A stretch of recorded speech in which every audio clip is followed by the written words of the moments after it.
Most students revise and forget everything the next day. This is actually not a memory problem. This is how our brain naturally works. Yes, നമ്മുടെ ബ്രെയിന് important അല്ലാന്ന് തോന്നുന്ന ഇൻഫർമേഷനൊക്കെ പെട്ടെന്ന് തന്നെ delete ചെയ്ത് കളയും. For example, നിങ്ങൾ ഒരു തവണ മാത്രം ഒരു കാര്യം വായിച്ചു കഴിഞ്ഞാൽ ബ്രെയിൻ പറയും temporary file deleting in 24 hours. ഇതിനെയാണെന്ന് ഫൊർഗെറ്റിംഗ് curve എന്ന് പറയുക. ഒരു ടെമ്പററി മെമ്മറിയെ നമുക്ക് ലോങ് ടേം മെമ്മറി ആക്കാൻ നമുക്ക് രണ്ട് മാർഗങ്ങളാണുള്ളത്.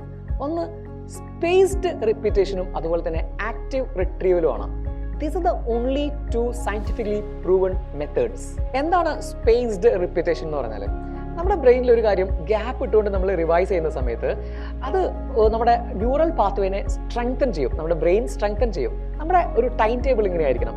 ഡേ 1 നമ്മളത് ലേൺ ചെയ്യുന്നു, ഡേ 2 നമ്മളത് ഒരു ക്വിക്ക് റിവിഷൻ നടത്തുക, ദെൻ ഡേ 4 നമ്മൾ അതിൻ്റെ ഒരു ഡീപ്പ് റിവ്യൂ നടത്തുക, and the last one is day 7 നമ്മളൊരു ഫൈനൽ റിവ്യൂ കൂടെ നടത്തി കഴിഞ്ഞാൽ ഓൾമോസ്റ്റ് 80% ഓഫ് ഫൊർഗെറ്റിംഗ് ഇതിലൂടെ ഇല്ലാതെയാവുന്നു.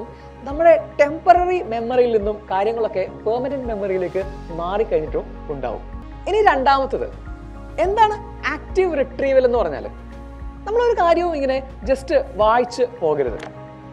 നമ്മുടെ ബ്രെയിന് നമ്മൾ പ്രയാസപ്പെട്ട് ഓർത്തെടുത്ത കാര്യങ്ങളെ ഒരുപാട് കാലം മെമ്മറിയിൽ സൂക്ഷിക്കുകയുള്ളൂ. അപ്പോൾ നിങ്ങളൊരു കാര്യം ഇങ്ങനെ വായിക്കുന്നു, അത് പഠിച്ചു കഴിഞ്ഞ ശേഷം നമ്മളത് ബുക്ക് അടച്ചു വെക്കുക, അതൊന്ന് ഓർത്തെടുത്ത് എഴുതി നോക്കുക, അതുപോലെ തന്നെ ഒച്ചത്തിലൊന്ന് പറഞ്ഞു നോക്കുക, അല്ലെങ്കിൽ ക്വിസ് യുവർ സെൽഫ്. ഇങ്ങനെ ചെയ്യുന്നതിലൂടെ ബ്രെയിൻ കുറച്ച് ഫോഴ്സ്ഫുള്ളി റിക്കലക്ട് ചെയ്യും നമ്മൾ പഠിച്ച കാര്യങ്ങളെ. അത് പിന്നീട് ഒരിക്കലും മറന്നു പോവുകയില്ല. ഇങ്ങനെ നമുക്കൊരു 80% ഫൊർഗെറ്റിംഗ് ഒഴിവാക്കാൻ സാധിക്കും. സോ നെക്സ്റ്റ് ടൈം ഇനി പഠിക്കുന്ന സമയത്ത് ഈ രണ്ട് കാര്യങ്ങൾ ഒന്ന് ഒരുമിപ്പിച്ച് നോക്കുക. സ്പേസ്ഡ് റിവിഷനും അതുപോലെ തന്നെ ആക്റ്റീവ് റിട്രീവലും ഒന്ന് പ്രാക്ടീസ് ചെയ്ത് കഴിഞ്ഞാൽ നിങ്ങളുടെ മെമ്മറി കുറച്ചുകൂടെ ക്ലിയർ ആവും, സ്റ്റേബിൾ ആവും, സ്ട്രോങ്ങർ ആവും.